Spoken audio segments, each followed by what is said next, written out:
Muy buenas tardes, mi nombre es Jefferson Rodríguez Martínez, este es mi documento de identidad.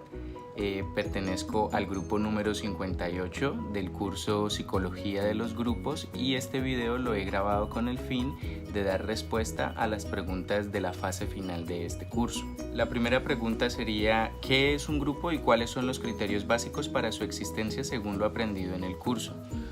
Primero que todo, hay que entender que existen muchas discrepancias en cuanto a la definición de si existen los grupos o no, ya que varios autores como por ejemplo Floyd Allport aseguraban que los grupos son realmente la sumatoria de sus diferentes partes y por lo tanto pueden ser estudiados de manera individual.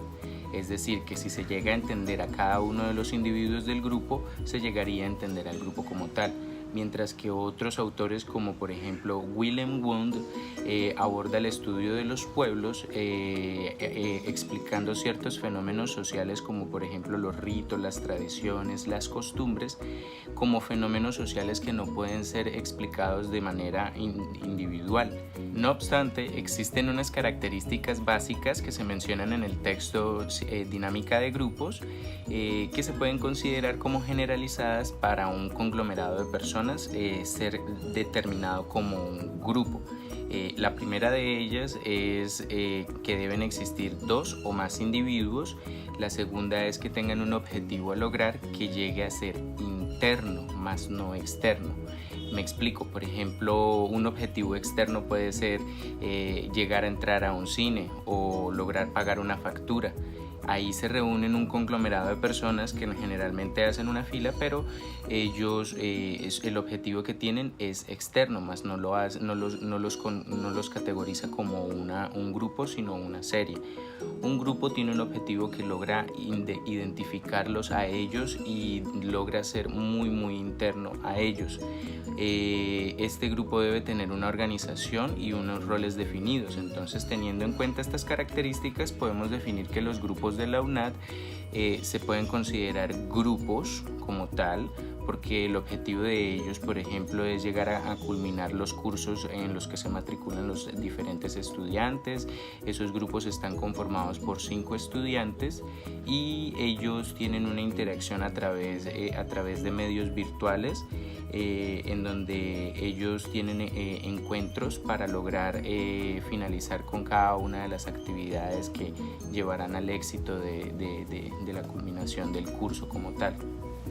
La segunda pregunta es: ¿cuáles son las diferencias fundamentales entre las teorías clásicas y la teoría psicosocial de Martín Baró en la psicología de los grupos y cuál considera que es la importancia de la propuesta psicosocial de Martín Baró en el abordaje de los grupos?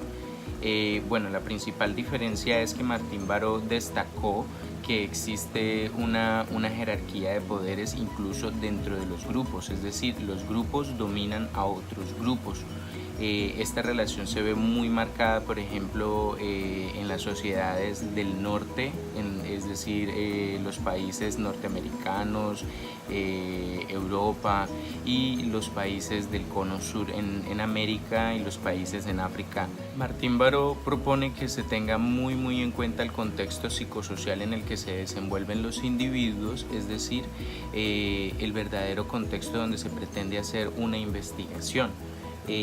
Por ejemplo, en el contexto colombiano deberíamos tener en cuenta el contexto de ruralidad, los problemas de violencia que se han presentado en dichos territorios y la población que compone a dicho contexto a la hora de hacer una intervención o un diagnóstico psicosocial. La tercera pregunta es: ¿qué importancia tiene para el psicólogo identificar en un grupo los roles, el estatus, el liderazgo, la toma de decisiones, la gestión de conflictos, el rendimiento grupal y la estructura para la elaboración de un diagnóstico y una posible intervención? Bueno, en este caso es de suma importancia, ya que un psicólogo debe identificar todos estos aspectos porque de ello depende la veracidad o la eficacia de dicho diagnóstico y dicha intervención. Por ejemplo, solamente para poder identificar qué tipo de grupo estamos trabajando, qué tipo de grupo tenemos, debemos tener muy en cuenta dichas características. Por ejemplo, cuál es la función, los roles que se desempeñan dentro de los miembros del grupo. Se debe tener en cuenta la jerarquía de poderes. Por ejemplo, cuando se va a investigar una banda criminal, los investigadores deben determinar quiénes son los cabecillas, quiénes son los subordinados, quiénes son los que ejecutan determinadas actividades, y con ello pueden llegar a intervenir ese grupo y desarticular dicha banda criminal.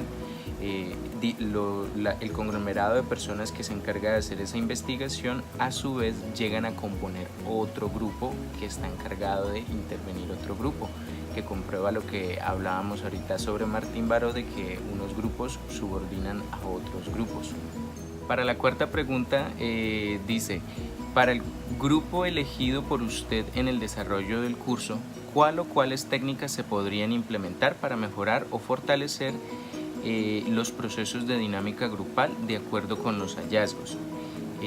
Bueno, empecemos por los hallazgos. Pude identificar que en el grupo que yo escogí, que era un grupo académico, a mí me tocó trabajar con un grupo del mismo curso, Psicología de los Grupos, de la UNAD, y pude identificar que entre las dinámicas de los participantes, ellos no suelen tener encuentros sincrónicos. Ellos manifiestan que solamente tienen contacto a través de WhatsApp y por textos. Entonces yo consideraría que ellos podrían organizar encuentros o actividades de manera regular, por ejemplo cada 8 días o cada 15 días, tratar de establecer una hora en donde pueden hacer una videoconferencia a través de una herramienta como por ejemplo Zoom, que les permite hacer una videoconferencia de 40 minutos hasta con 100 personas, en donde pueden implementar actividades como un simposio, concretar una sesión en donde lleven un caso para ser estudiado entre todos y llegar a solucionarlo mediante lluvias de ideas, una cinéctica o una técnica de 2 columnas, por ejemplo, para llegar a una decisión consensuada. Y la quinta y última pregunta dice: ¿qué importancia tienen los grupos para el desarrollo del individuo, para el mismo grupo y para la sociedad? Bueno, personalmente yo considero que los grupos son muy necesarios, ya que logran ayudar a conformar la identidad que cada uno tenemos, tanto de manera individual como de manera psicosocial, y a su vez nosotros somos quienes llegamos a componer o a darle nuevos miembros a dichos grupos. Entonces considero que es una relación recíproca, una relación bastante recíproca, en la que nosotros necesitamos a los grupos y al mismo tiempo los grupos ejercen una fuerza poderosa en quienes somos de manera individual, porque cuando nosotros estudiamos a un individuo debemos tener en cuenta también los aspectos psicosociales o el contexto en el que se desenvuelve dicho individuo. No lo podemos estudiar meramente en un contexto clínico solamente, sin tener en cuenta, por ejemplo, los factores del entorno en donde se desenvuelve o las personas con quienes llega a tener contacto dicho individuo. Adicionalmente, considero que los grupos son necesarios debido a que funcionan como un ente organizacional, ya que, como Martín Baró lo menciona, unos grupos ejercen influencia sobre otros grupos mediante su poder o los subordinan.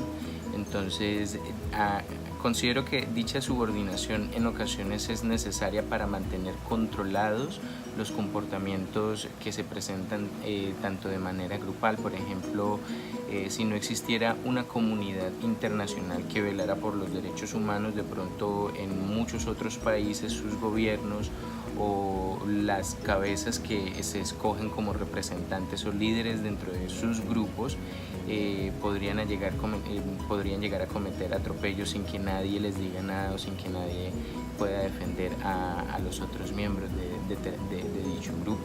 Bueno, muchachos, esta fue mi presentación final del curso Psicología de los Grupos. Espero la hayan encontrado interesante y algo funcional, y hasta la próxima. Bye bye.